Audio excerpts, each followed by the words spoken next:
Assalamualaikum warahmatullahi wabarakatuh. Pada kesempatan kali ini, kami akan mempresentasikan hasil dari analisis kami yang berjudul Pengembangan Model E-Logistik untuk PT Pos Indonesia. Kami dari Universitas Negeri Yogyakarta, saya Ari Katika dan rekan saya Cinta Tiara.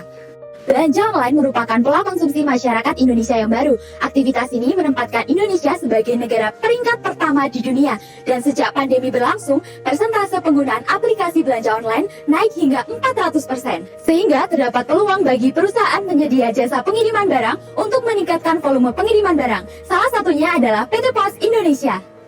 PT Pos Indonesia memiliki jaringan yang sangat luas jika dibandingkan JNE dan Tiki. Saat ini memiliki 4.800 kantor pos dan jumlah titik layanan atau point of sales mencapai 58.700 titik. Selain itu, juga memiliki layanan yang lebih unggul dengan harga yang murah dan waktu pengiriman tercepat. Namun, persentase market share PT Pos Indonesia masih berada di bawah kedua pesaingnya. Dan menurut data dari Top Brand Index dalam interval 2018 sampai 2020, menempatkan PT Pos Indonesia di peringkat keempat. Jadi, dapat diketahui masalah yang dihadapi PT Pos Indonesia adalah kurangnya optimalisasi pemanfaatan keunggulan di masa perkembangan e-marketplace. Sehingga, PT Pos Indonesia memerlukan strategi agar dapat menjalin kerjasama dengan e-marketplace untuk meningkatkan persentase market share dari pengiriman barang serta meningkatkan branding. Berikut ini hasil analisis SWOT PT Pos Indonesia. Dari aspek kekuatan, PT Pos Indonesia merupakan salah satu BUMN tertua, memiliki jaringan yang sangat luas, dan memiliki layanan yang lebih unggul. Dari aspek kelemahan, PT Pos Indonesia masih perlu meningkatkan promosi layanan, meningkatkan market share, serta meningkatkan branding. Dari aspek peluang, PT Pos Indonesia dapat memberikan fasilitas untuk e-commerce, menjalin kerjasama dengan pihak e-marketplace, dan pengembangan perusahaan. Dari aspek ancaman, PT Pos Indonesia memiliki pesaing yang serupa, bertahan pada zona nyaman, sehingga dapat dimanfaatkan pesaing dari luar, dan kurang cepat untuk melakukan transformasi bisnis, sehingga dapat dimanfaatkan pesaing dari luar. Solusi alternatif dari kami setelah melakukan analisis SWOT adalah dengan melakukan pengembangan model e-logistik. Berikut ini merupakan model logistik tradisional dan e-logistik. Model logistik tradisional merupakan proses pengiriman barang jadi dari gudang ke retailer, sehingga pembeli perlu mendatangi retailer untuk mendapatkan barang tersebut.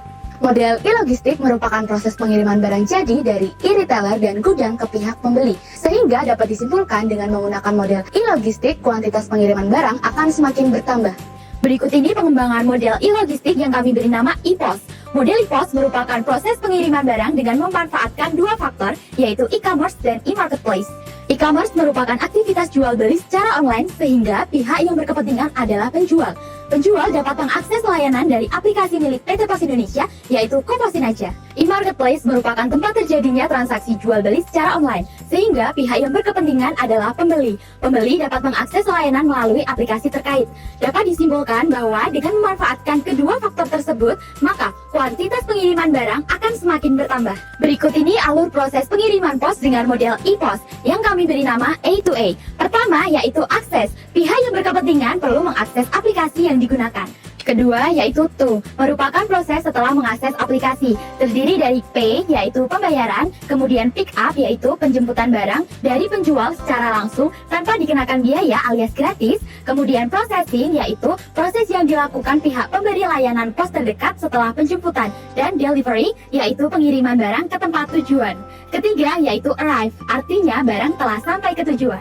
Berikut ini gambaran alur pengiriman barang PT Pos Indonesia sebelum dan sesudah menerapkan model e-pos. Sebelumnya, pengiriman barang hanya diakses penjual saja. Namun, sesudahnya, pengiriman barang dapat diakses kedua pihak, yaitu penjual sebagai pelaku yang berkepentingan di e-commerce, serta selain pembeli juga penjual yang berkepentingan di e-marketplace. Sehingga dapat disimpulkan dengan model e-pos, PT Pos Indonesia akan memiliki kuantitas pengiriman barang yang lebih banyak. Tidak hanya itu, PT Pos Indonesia juga akan memiliki peningkatan pengguna layanan, serta brand dari PT Pos Indonesia akan semakin meningkat. Seperti peribahasa, sekali dayung, 2-3 pulau terlampaui.